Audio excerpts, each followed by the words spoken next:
of love tips. Yes. Piang Smith binuking ng ka-love team na si JM Ibarra sa ginanap na unforgettable General Assembly sa SM North EDSA Skydome nitong Sabado, April 5. Kinulit kasi sila ng kanilang dating kasama na si PBB Gen 11 ex-housemate Rain Selmarm tungkol sa kanilang ganap nung nagdaan na Valentine. Sa umpisa ay ayaw pa umamin ng dalawa dahil ayon kay JM Ibarra, ipaubayan na lang daw ang kilig na yon sa kanilang dalawa ni Piang. Privacy, ika nga. Diba? Ngunit hindi naman tinantanan ng mga host gaya ni Ai de la Cruz na siya namang nagpasuko sa binata na sabihin na January pa lang, planado na ni Piang ang ganap. Ganun daw kasi ang gusto ng dalaga, planado ang lahat. Pag-amin din ng binata na maging siya na lalaki ay kinilig sa note plan ni Piang.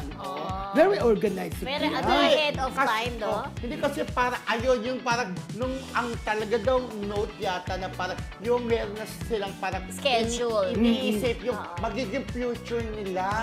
Yung parang na ayaw lang ibisto. Diba? Pero nga, kahit pa parang nagpaano si ano. Yung So, lalaki, ibig si sabihin, JM, naghahanda na sa future. Kung advance siya mag-isip, Ah, kung yun. ahead of time siya magplano, ganun din siya sa paghahanda ng future niya. Yun ba yun? So, ibig sabihin, no, Napulpat mo. talagang magjowa sila, friendship. Dahil nga, parang nahiya siguro si Piang na ipakita yung notes na yun, di ba? Baka hindi yun si Junjun, baka itugtog naman si Junjun. Yung notes na yun, meron silang ano, ay, wala natin. Meron na silang, yung sinasabi nga ni Melda na future na, Future plan. Future plan. Para sa kanilang dalawa. Ibig sabihin, magjowa na talaga. Pero di ba? minsan- Kasi Pag-abot. may plano para sa kanila ni JM. Pero minsan, napapansin nyo, yung kapag pinaplano mo, hindi natutuloy. Oh, maraming ganon. ganun. Parang Oo, yun. pag mga lakad, plano tayo ng plano, pero Oo, pag biglaan, natutuloy. Kaya diba? pag-abot natin sa Oo. China, di ba, biglaan lang yun. Kahit may away-away yung naganap, di ba? Wala naman, may nakikipag-away lang. Oh, pero sa- wala naman nakikipag-away Oh, doon sa kanya.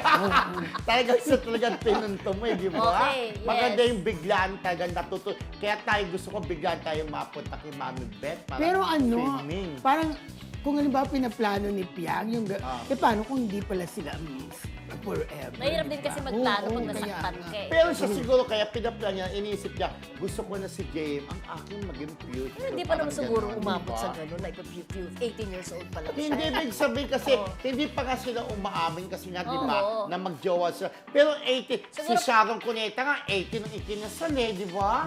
Oh. Okay. Teenage marriage, ika nga ng pelikula ni Maricel Isnuki, William Gabi, di ba? Correct.